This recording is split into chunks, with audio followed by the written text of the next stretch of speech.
Hey, what's up? This is finally a review on the Christopher Ward C65 Sandstorm, which is a collaboration watch with that's done with Worn and Wound, and it's a limited edition. Comes in this version, which has a stainless steel. I have the stainless steel bracelet option, and for a little bit less, this is right around $1,200, and then for a little bit less for 100 or so, like a little over 1,000, I think. 1,050 or 60, I forget what the price is right now. You can get this on the, I believe it's on a canvas strap. And then there's another version, that's the blackout version, which is a black PVD. I think it's on a black leather or canvas strap, but they don't have a bracelet option. And that one's limited to, I think, 100. This one is limited to 200, if I didn't mention that earlier. The blackout version is, again, PVD, and it's got like I would say what you see in um, white, or I'm sorry, gray, is in a kind of a cream, sandy color, not exactly white. And then everything else that you might see in stainless steel would be in black.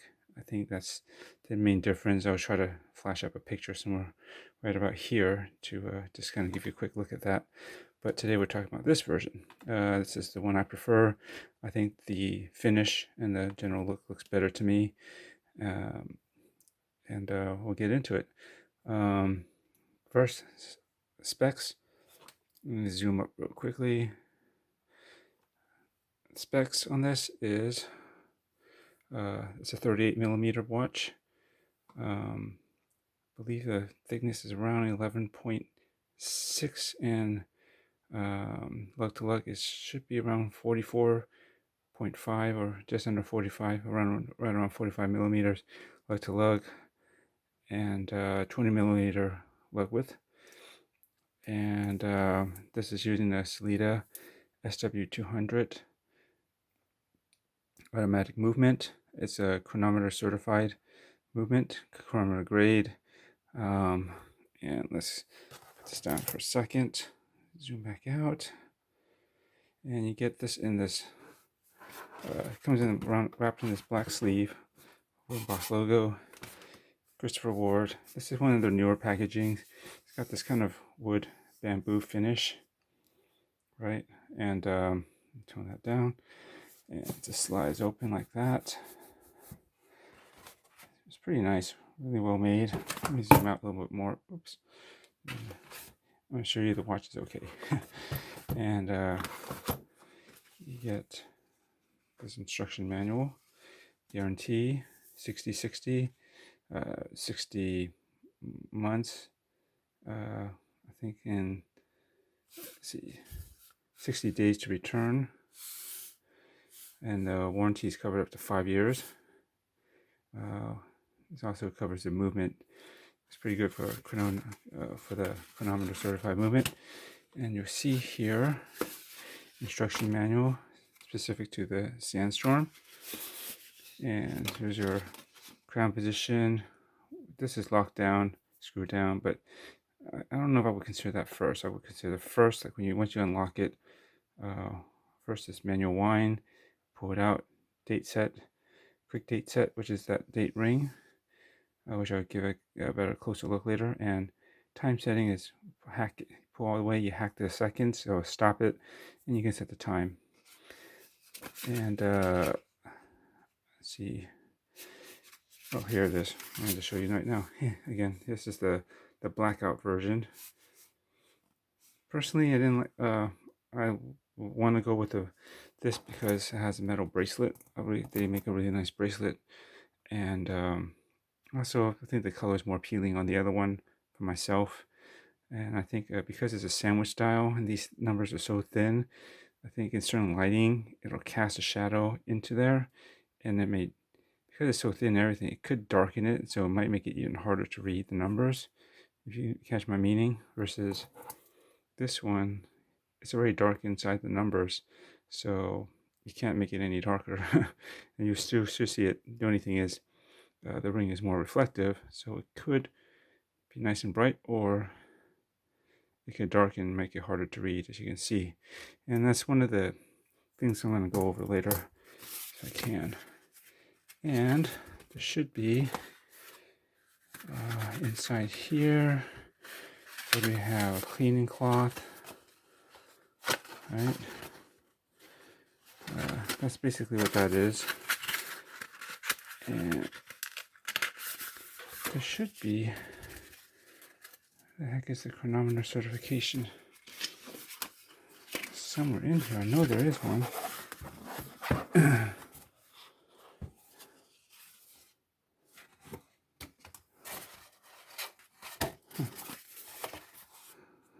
did that go?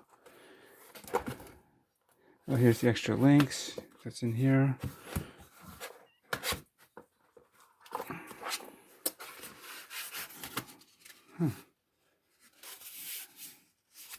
So I need to look that up because I'm pretty sure this should have a chronometer certification somewhere. Let me check out the box again. All right, hang on. Okay, here it is. I know I had it. It's just in the other the outer packaging that's really nice and protected that this came in. And you see here, COSC, and here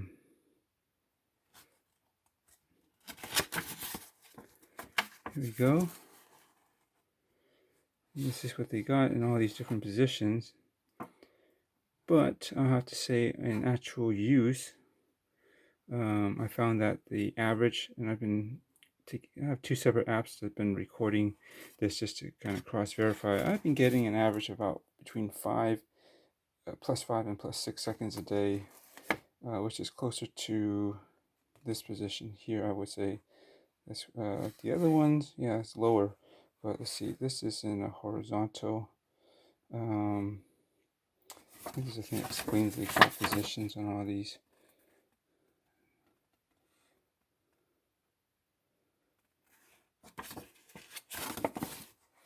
But yeah, I think it runs closer to this. I'm getting between 5 and 6 in the horizontal. But anyways, there's that. Let's get this in this sleeve here. So let's just get back into the watch real quick and put this away. Okay, so let's get a close-up look at this watch. It's got a really nice dial. That'll work if I can focus. So about the reflection. Put it back closer. Zoom out just a little bit, maybe. So I just really like the details here. I'm trying to get into it. It's just, you got this brush stainless steel ring, and even on the outer, past that area where there's the gray chapter ring with the minutes markings, and some of it highlighted in teal at the 5-minute intervals. You can see that. Even on the outside, there's like a metal ring that, I don't know if it's flat or maybe it's the crystal that's making it look like it's angled down in a way. Just kind of gives the effect. It's kind of neat. And it's still got further markings out there. So all the details really push out to there. And that's the good thing about this watch. One of the kind of the selling point in a way that this it's a nice unique sector dial. And it's got all these details. And you can see here, there's the date ring. And it's similar to what they did with the moon glow, but that one has the date more in the outer, and that's a larger watch too. But you see there's that, and it's indicated by this recessed area where the date, there's like a little red highlight down here, and that'll go around each day, right? And you got a nice brush finishing. I think the edges are high polished from what it looks like. And it's kind of angled too. They do really nice finishing on their work. And you got this nice Mark III light catcher case. There's this the latest case design that they had, and they've had this for at least a year or more, probably 2 at this point, I think. And I really like it. It's very, really handsome and well sculpted, and you see all the fine finishing and the mix of brush and the chamfered edges that are high polished, and it really breaks up the case nicely. And this is not that thick; it's about 11, I believe 11.6 with the box sapphire, which is also really nice. Gives it kind of a vintage aesthetic, as well as this big crown with no crown guards. So you got kind of that vintage aesthetic, yet it's in a very modern package. And same with the, I'd say sorry about the reflections. Let me see if I can adjust this so I can get it without getting as much reflections. Anyways, from the lights overhead, but you have somewhat of a classic. Well, sector gyros are a classic thing, but it's done in a very modern and contemporary way. And this is all the details. You see, there's this fine channeling that's done right in the middle of that ring. This is nice. And again, this is like a sandwich dial, so you can see that the numbers are cut out. It's like stencils, and that's pretty neat. And it's also cut out at the edge where there's minute markings. So there's a lot of things going on here. And there's a nice crosshair too, which I like. Christopher Ward is centered at least. So I know people have been having a gripe about it being usually offset to the left here at by the 9. So I think this is a good placement. It's very clean. Again, keeps the symmetry. And you have a simple chronometer on the bottom here. And that's pretty much it. Screw down crown. I forget the diameter. This has got to be at least a 7. It's pretty good size for this watch. Right here, it's not reflection, but there is actually like a black ring around the Twin Flags logo of Christopher Ward. I think it's supposed to represent basically kind of the Swiss and British flags, at least of old. And yeah, it's a black ring here, and on the blackout version, where everything's black PVD, that ring is actually red. So that's another thing that differentiates this. Little details from the other version. You got a nice, again, 20 millimeters down to 18, and I always like their class. Let me see if I can tone down the brightness. Very smooth, got a few scratches, but they're very fine. I usually take pretty good care of the watches, but this area on the bottom of the watch with the class, inevitable to get scratches. Right, and you got a nice double button deployment. It snaps very nicely. You see, it's really nice and thin.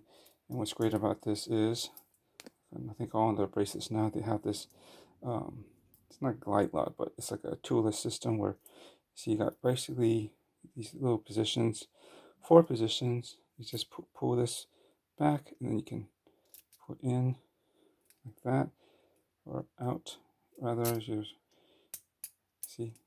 So what you do, just do that, and you can actually, once you get it on wrist, you can like ratchet it, push it back down till you get that custom fit, right? You still have some space to go. You can go down one more. Well, that was 2 clicks actually, real quick.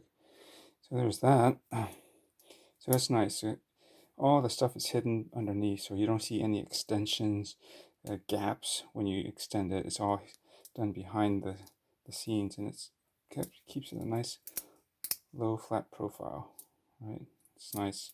And you got a toolless system here also for quick removal of the bracelet.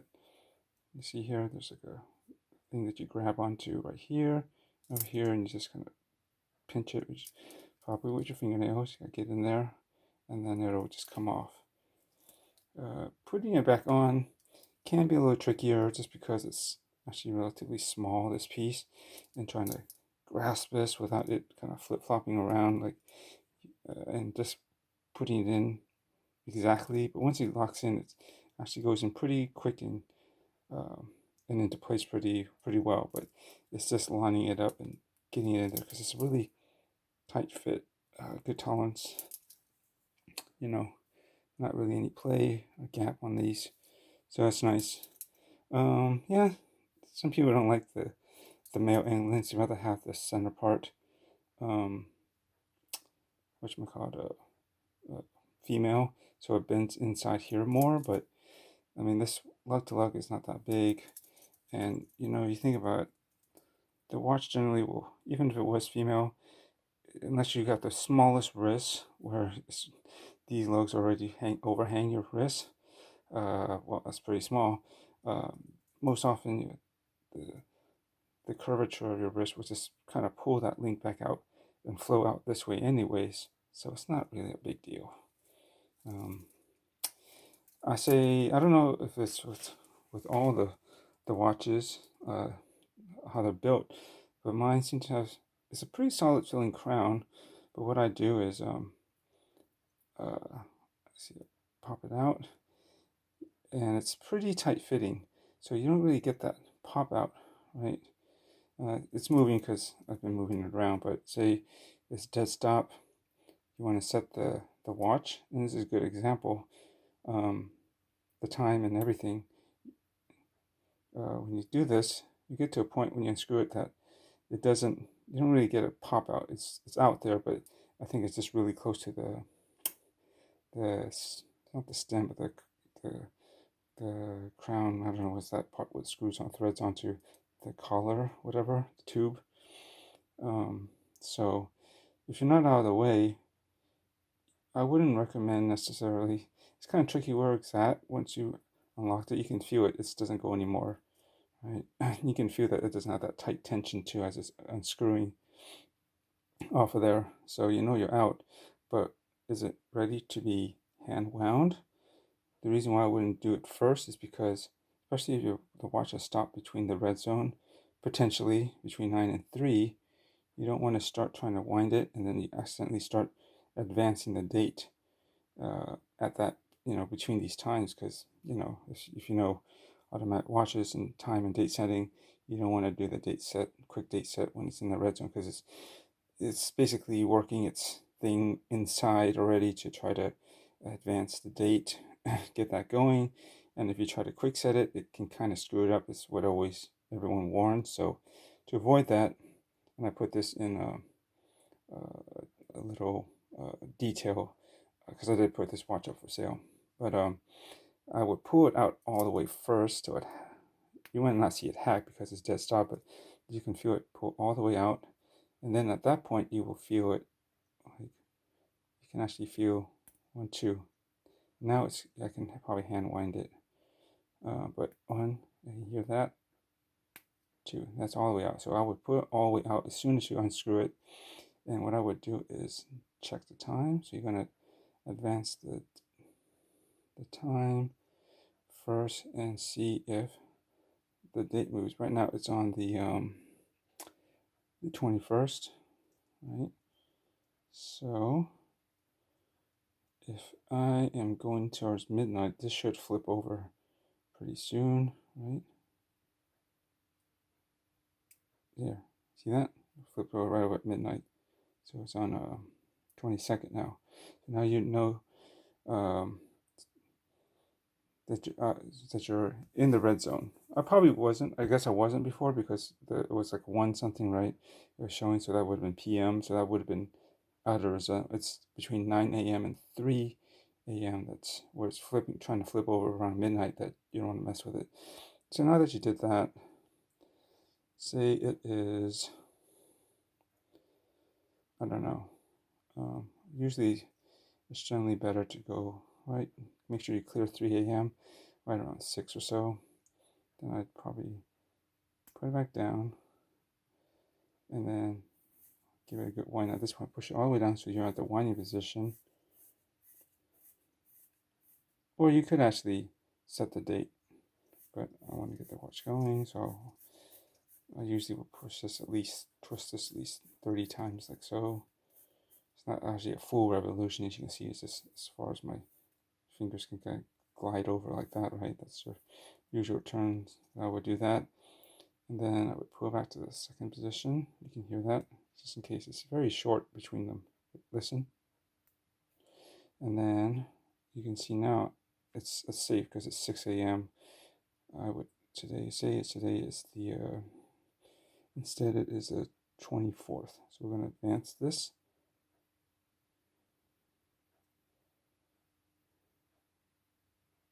1 second. There.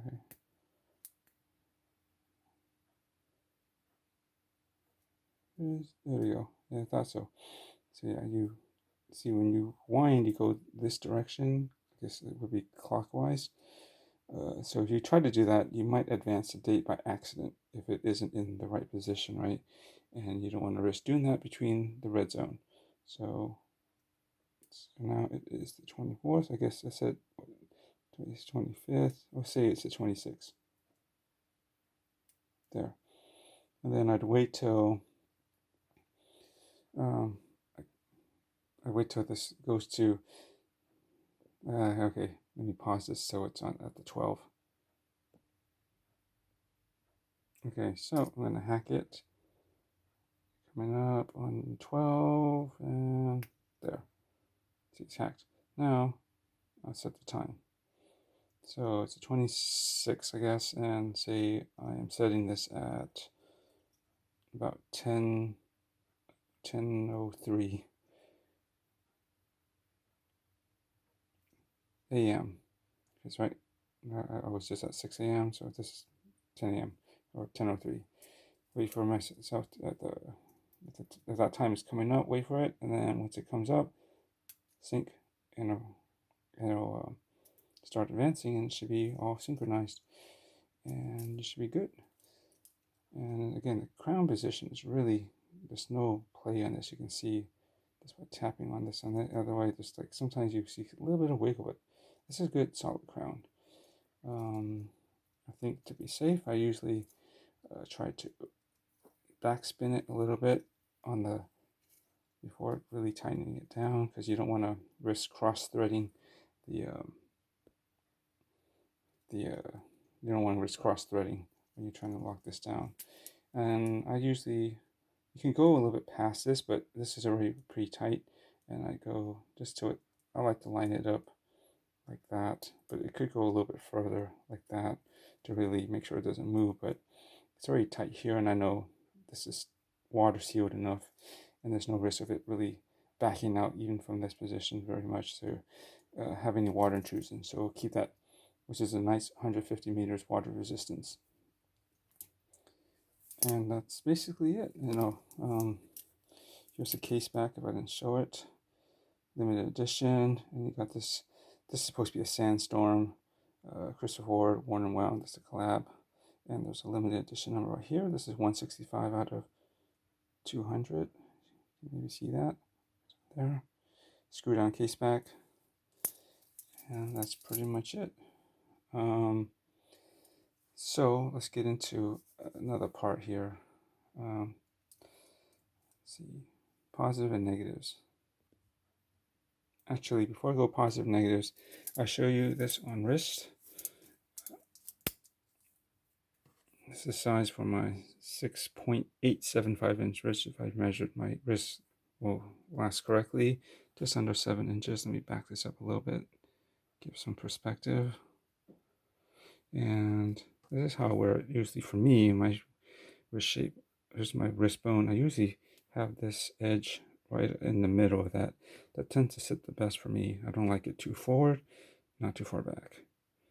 And it's a good fit for now, but if I feel it's tight, I can also quickly go in here, pull it out like this, and the best way to get that custom fit is lock it down, and then just, you can kind of just push it back in like that, or just a guesstimate, I think 1, 2, basically I open it up 2 clicks because there's 4 positions, so if you go 4 all the way out, that's what you get.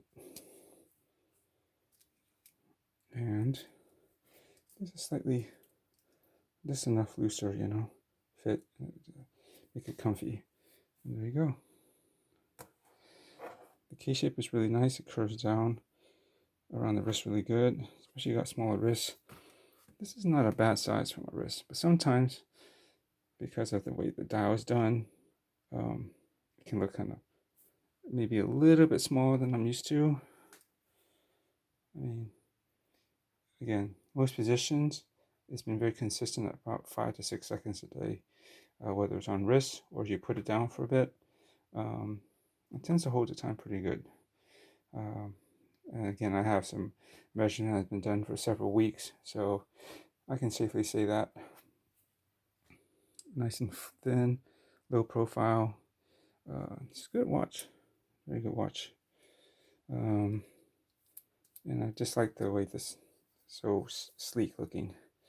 And Zelos, a microband, another microband has done something similar to basically copy this design, but it's a good design to copy. I wish more brands would do bracelet like this, with the this kind of low profile, sleek, and with of course the toolless adjustment plus. So, what are the positive and negatives? Let me get down here. I guess the positives are for a little over, I don't know, 1200 for at least on this. It's about right for a Swiss-made COSC certified movement, right? It's chronometer, and so you got a nice accurate movement. That's, well, consistently accurate is the thing. I have had watches such as my Zen. It's actually pulling in the same, roughly about the same amount time as this, but this is not COSC certified. But I believe they are both using a Sellita SW200 as well, if I'm not mistaken.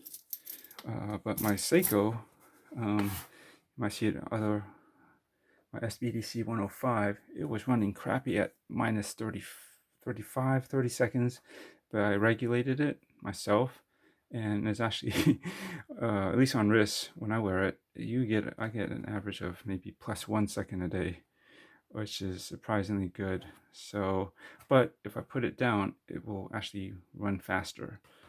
So then if I put, it's a three-day power reserve basically. So if I pick it up, it might be advanced. The seconds start to really pick up if I put it down for too long without, wearing it or something, and then I'll have to just hack it. The power reserve is too good, so it should be running, but I'll usually end up hacking it. That's on my Seiko, and then let normal time catch up, and then I'll resync. And then if I keep it on wrist, it basically has been running plus 1, no more than plus 2 seconds a day, but it's pretty much averaging plus 1 or less per day, which is pretty good for also a non COSC certified movement. But with the COSC certified, you have that certificate that shows the performance, and it should be within those specs at least at the maximum. And the maximum on this one was, the variance looks like it's about 6 seconds, right? Or less. And I found that if I slept with this in the morning and woke up, it actually advances very little, like a second, maybe 2 at most. It really holds its time overnight when I'm sleeping. Maybe it's the way I sleep, not that much motion also, but throughout the day, if you're really wearing it, it will start to pick up, and it will get no more than 5 or 6 seconds. So again, it's within COSC, and you can basically, or at least whatever they last measured and regulated or balanced this to, that's what it should fall within most of the time. No more than what's stated on there, right? And so you got that. It's a nice unique movement. 38 is actually a pretty good size for smaller wrists. And if you have a larger wrist, if you don't mind the small size, I think you can get used to it. But at the same time, I think because of this nice dial design, because the outer ring matches the case, it looks smaller. You kind of look at the inner dark gray part as the dial almost. At least that's what the presence of it kind of goes there instead of maxing out to the edges of the dial. So it can feel a little bit small sometimes. But is that negative? Well, I don't know. Depends on how you want to see this. The loom is not bad. I'll do a loom shot at the end. I think it's basically a form of BGW9, even though it's got this kind of I guess light blue, or I consider this like almost like a light teal color to it. And the ones in the markers are the outer edge are a little bit darker actually, if you can see. Right, they're not quite as light as these. These actually loom up pretty good and they hold throughout the night. Those, they do glow blue too, but it's like not as bright as those. I think it's just because of the way they're colored. Uh, do they hold up overnight? Yeah, basically, but it's so thin and small, and because it's not as bright as the way these are done, they tend to fade out more. So, but I think if you just need the hands, which is the most important part, to read, that's what still stays, and that's what you're gonna get and be able to read throughout the night. Um, Solid design. I like the box sapphire crystal, and this big crown. That's no guards. This gives that vintage aesthetics, but definitely one of the highlights. Why I went with this is, besides the bracelet, which is a great system. That's another positive. For can be an everyday watch. 150 meters water resistance with a screw down crown is good. It's got that vintage aesthetic, as I said, but it's very modern. This reminds me of Universal Genève type of style. Have you seen their watches? It's kind of like got this silver ring and sector dial kind of thing going on. Um, Similarly, and there's probably been some other ones. And I've noticed, maybe it's just me, but a lot of the special edition, limited editions they do, the collabs, you tend to go with a lot of crosshair watches recently. You see that on the Yema Superman with the jumbo markers, the maxi dial, I guess. You've seen that the Damasco, but Damasco is making crosshair dials. They just did another one with I think Boulder, and then Vero. It's another brand that they sell in the wind-up shop, and that's where you can only get this watch. And that's kind of a negative in a way. I'll get into that. Vero, it's even smaller, 36 millimeter. Not cost certified. It's about as much almost. No bracelet. It's got also a silver ring. It's got this vintage appeal too, like a kind of a box acrylic crystal thing going on. You can see it on the website, but it's been long sold out. I kind of like that, but when I saw it in person, it looked kind of small. And I think it's because of the way that the dial is, the darker part and is bright on the outside, and you got metal, and so it just looks smaller. But um, this thing looks awesome and great in optimal lighting. Sorry about the reflection. I'm trying to find the best position to not get the overhead lights. And you can really see the details. But I guess, am I going into the negatives? This works great. I think I pretty much covered all the positive if I didn't just do it in that section. The negatives, I'll say, is because of the way it's done, it looks good like when you got good lighting, but once you go, I find that when things start to go dark a bit, let me see if I can tone this down to the light.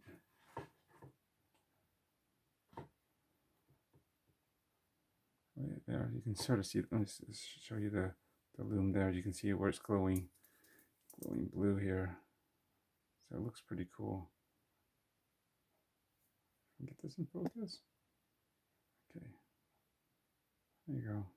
And there are at the cardinals, the loom is right on the outside ring. You can't identify it. At night, yeah, maybe you might lose your orientation because it's very symmetrical. But really, once it's on wrist, whenever, at least when I wear it, I can always tell what time it is because I know my orientation of my wrist, even in the dark. So, but yeah, these stay nice and bright actually. But I'd say once the light goes dark, things can get toned down too much because the reflective ring, there's very fine details, and then this reflective ring tends to, if not the highlight, it might pick up a lot of dark reflections instead. And I'm trying to put this in like a worse lighting scenario, and maybe and if you're not up close, there's so much fine detail, it kind of disappears a bit. And then because it's this anywhere that's dark gray, the printing on it is actually like a light gray, so there's not a whole lot of high contrast. So it can easily it may not show up on here as much, but my eyes before me start to just blend into just be a dark gray. So then all you see is like a silver and a dark gray circle, and that's pretty much it. So it really, all the effects and the details get toned down a lot once you get into that lighting. And in a way, it's been kind of a bummer for me because I love the details on this, but then, unless you're outdoors and really nice, good lighting indoors, like quality lighting, it tends to get subdued quite a bit, and then you don't get that wow factor. At least I've been underwhelmed, unfortunately, because of the lighting. I know the details are there and they look great when you can actually see them up close, right? Um, but once that disappears, or it starts to get harder to see a fade. And again, in my lighting situation, let me see if I could kind of simulate that right now better. You can see what I mean. It just seems to, you don't see as much of it. It just seems much more plain. So yeah, that's the thing. Again, sometimes it can seem a bit small to me. It's not a huge deal, but then I do find that I like something with a little more presence, like even 39 millimeters to 41, which is this is what pretty close to. You can see the size difference here. Let's bump up the light again, so you can at least, whoa, come on, ISO adjust. Okay, so you can at least see size compare. Definitely can see the difference between 41 and 38. But I tend to like, this feels nice and substantial. This is not that this is flimsy. It's got pretty good, decent feel and weight for the size. This seems appropriate. I don't have the weight measurements. Sorry, I just don't have a scale for that. But it feels nice. What else is there? I wish the lume could have been brighter, all around lasting, but that's it's sufficient because I just need the hands. Hard to tell, but actually the reds in the date and on this end of this second hand actually do loom up a bit. I don't know if I can even simulate that here. Let me brighten that up, and then if I kill the lights, can you even kind of, you probably can't, but it's so faint that it's not even worth mentioning really, but almost not worth mentioning because I did mention it. What else? The date complication. It's a really cool execution of doing it like this. You don't have a date window anywhere. It kind of integrates with the design of the dial. It's kind of helps keep it symmetrical, even though, obviously you got different numbers and the pointer, the little indicator will, go around. It's not always even, right, in that sense. But yeah, I think it's a nice integrated look, but it's so fine. I mean, really, if you look at this in person, these numbers are so small and fine. And because they're not high contrast, they're light gray, like the Christopher 4 and the crosshair, uh, they become even a little bit more of a challenge to read. The way I take it is, I kind of think of the date complication as something that just is there, but it just fades to the background. It's not the most important feature; is just the overall look. I think it still looks pretty snazzy, pretty cool. But if I really need to check, the date isn't that important if I wear something like this. When I wear something like this, but if I need to check the time, at least it's there. I just have to take off my glasses because I'm nearsighted, and just a little bit closer, and I can see the time. Provided the lighting is good again, because if it's dark, that's the shadow cast by because that indicator is recessed into the dial a bit, right? Sandwich dial. You may have a hard time picking it up when it's not that bright. It's not like that red pops out that much with that little sliver, and depending on the angle that you're looking at it. So that's the only thing. If you need to read the date quick and easy, this is not the watch for you. You just have to, eventually, I guess if you wear it enough, you might recognize the numbers where they are positioned, and then even though you may not be able to read it, you might be able to see where the red is and roughly what the general spot that it's near, and you can kind of know, or at least have a good guess at the date if you can't see it closely and clearly. But again, that's the only thing about that. It's a nice detail, but it's so fine that it's almost practically useless, to be honest. But it's there. It's just one of those things that you need to get up close and you can read the date. And but then this is the type of watch where you need to get close and kind of appreciate all the details going on all throughout and the finishing and everything. It's quite nice actually, but again, it's only good optimal lighting, and hopefully if you have good 20/20 vision, which I do not, it may be a bit of a challenge, but overall it's very nice. The other thing that I'd say is the negative is maybe the buying experience. I mean, maybe I should have read this closer, but you can only get this at Worn and Wound. But when I bought it, and I live in California, I was at least charged both state and local taxes. I'm not even sure if it was here or, let me see if this shows. I don't think it shows on this receipt here, but so they got hit with that, and then because this, and I thought this was, since it's a Worn and Wound wind-up shop thing, I thought it would be in the States and shipping directly out from there within the States. But no, it comes out from Christopher Ward, London, in the UK. So you have to wait for that to ship over. It's normally it's not necessarily slow from the UK to the States, but once it hits customs, there's I don't know, I found there's always a bit of a fiasco getting the watch documentation cleared up once it hits customs. Either they sent this so fast that it didn't catch up with the docs, or maybe vice versa. This got here before the documents, but there's a little lack of synchronization in the information regarding that. So that held up things.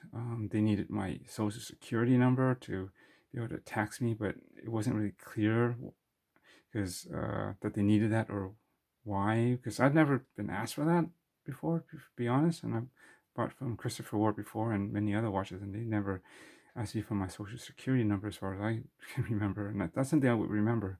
So I thought that was weird because they kept asking for some business tax ID. It's like, oh, I'm not the importer. It's not for business. And so it took me a while for them to clarify that they needed that. So I finally gave them that info. And then, of course, you're going to hit with the import duty. And that added, for this, at least when I got charged, it was about another $175 roughly. And then plus the state and local taxes, which was, I think, 70 to 80 something dollars.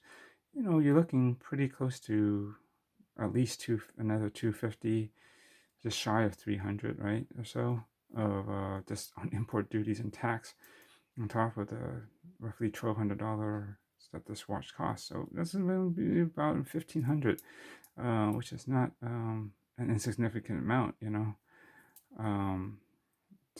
so that's just a hassle of dealing with the customs and stuff. And I held it for almost 2 weeks, and it's very frustrating. And if you're like me, you're anticipating a watch coming in and it's being held up and you don't know what the heck's going on. Why can't it clear? And I had to talk to customer service a number of times, and I don't know. And then finally the bill, you don't know exactly what that duty amount is too. That could vary depending on what they report, and maybe perhaps the exchange rate or something. I don't know, but I knew it was going to be something, and so there's just that. You just keep adding a bill and all that. So I didn't particularly like that, and I don't see that changing anytime soon. So yeah, I mean, I went through a lot to get this in a way, but why did I sell it? Well, it's not a bad watch at all. It's just, I think I'm trying to pare down my collection. What I don't necessarily see this fitting in my collection anymore. I'm definitely, I mean, 38 is, as you can see on my wrist size, it's less than 7 inches, where it's fine, but it does feel sometimes small. That's not so much an issue, but it's actually, some people might say that's a perfect size, right? But I think for me, my eyesight isn't that good, so even though I say that and I kind of take it that the date is a background feature, it kind of sucks that I have to I can't really see it unless I take off my glasses and look really closely, and it should be really good lighting. And the whole thing is that um, I know that all the details and lovely details are there, but once uh, and the dial is it's kind of the main feature on this, even though everything else is quite good. Um, like I would say 50% of the time, you may not actually see the watch in its full glory, and that was the kind of the disappointing part. That's the thing that kind of made me think, I don't, when it goes like this, like, it's going to be like that, but until you get it in the hand and wear it in practice, you start to feel like, it's like I always look down at my wrist when it's bad lighting, and I want to enjoy it, but then I just don't see it in its full glory, and then it's kind of like, it's like I wish I could, but just usually indoor lighting. Especially these days, we have to be indoors quite a bit, right? With the pandemic, as of the time it's recording, is still going on. Yeah, it's like it just kind of bums me out that I can't appreciate it fully. And then I started thinking about other style watches that I actually gravitate towards more, which are more tool watches. And I don't mind not having the super diverse collection, and I don't think that's a requirement for a good watch collection. It's your own watch collection, what you like and what you gravitate towards, what speaks to you. This certainly speaks to me, and I'd say that a lot of the time reminds me of 80s watch that I had, the teal colors. It was kind of uh, you know sectored off like this, but in a different way, and had some metallic finishes and stuff like that. I wish I had brought it in, but I didn't expect to do this review at this point. But anyways, I'll see if I can show a picture of it right around here to compare it to what I'm talking about. And you can see the similarities, hopefully, in some ways. It's a totally different watch, actually, but in some ways, there are some similarities to being a sector dial, some of the color play, um, and yeah, something about those two things kind of remind me of this watch. Anyways, um, I'd say, yeah, this is a nice, unique watch, only 200 made, which is kind of nice, and it is labeled here. You got a cost certificate, Swiss made, great bracelet. I love, it's solid, but this feature is always great to have that adjustability on the fly because your wrist swells up or not.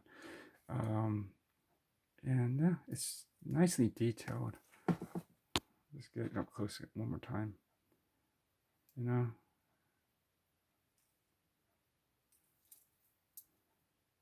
Hopefully I've been able to show some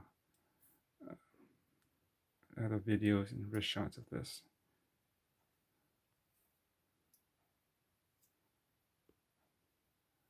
So that's it. It's getting kind of late. Definitely getting late. It's actually 2:15 a.m.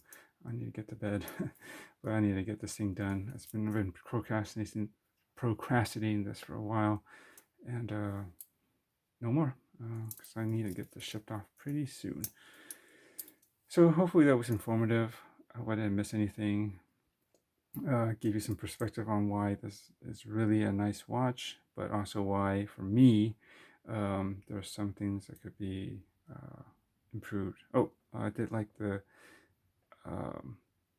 This might be controversial the way they did the seconds hands, but I do like how, if you notice, if I can get this in focus again, how that red tip, it just overlaps a section of the sector dial, right up to from the outside to right where the inner part of the metal ring, the silver part.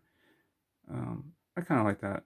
It's kind of a nice tie-in, and I think you'll find like the proportions and the way things are designed and I guess sectioned off and stuff is actually pretty cool. So that's why this makes it pretty easy watch to read still. I mean, just for the time I'm talking about. The mid-hour hand is only up within the date ring, or basically that dark circle, right, the dark gray part, and then the minute hand extends all the way out to the outer edge of the silver ring. So the length is obvious, and then where the begin and end, I guess, how far they extend is cleverly sectioned, remains within a certain area. So the hour hand's within there, the minute hand clearly within, reaches out to the metal ring, and then second hand reaches all the way out too. But I just like how it just where it overlaps those areas. It's where the red section is, and yeah, it's just pretty cool with just all these little details and the highlights of the little splash of colors, not overly done. Am I going back? The other thing I would say is some people have mentioned that, oh, they wish that maybe these were the 12, 6, 3, and 9 were perhaps loomed in teal. Perhaps that might look good too, but for me, I didn't mind because I think it helps differentiate that. There might be a little too much teal on the dial, perhaps, and I kind of like the fact that they kind of are different and they kind of set themselves apart from some of the other details. It's just it could be a little bit more interesting in that sense, but I don't know. What do you think? Okay, that's it. It's getting long enough. I will catch you in the next one. Thanks. Bye. Oh, this is one more thing I just wanted to slip in there. I forgot to add it to the review. There's a lot of things that are on my mind and it's late. But this is on the Christopher website, and the only thing that I'd say is that the concept, I guess, for this sandstorm, where they say right here, a duo of two washes inspired by rugged aesthetics and terrain of desert rally racing and overlanding, with vehicles meant to survive in terrain. There is a primal allure of undeniable cool factor to these machines that we sought to capture in the watch designs. Yeah, I think somewhere else also mentioned like there's some earthy, dusty things about this rally desert racing, right? It says right here. I do not know if I see that in this design. I question that myself. I don't see this as a racing watch, rally, motorsports, or F1 or Indy or any kind at all. I don't see the rugged, earthy desert terrain type of deal. There's nothing earthy about this.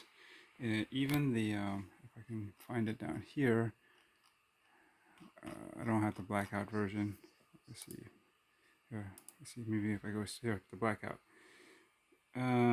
This might be a little closer if you consider this dial to be, this is sandy to be, I guess that's remotely earthy, but other than that, I don't think this text here about rugged aesthetics, I don't think it looks delicate necessarily, but I would say if I were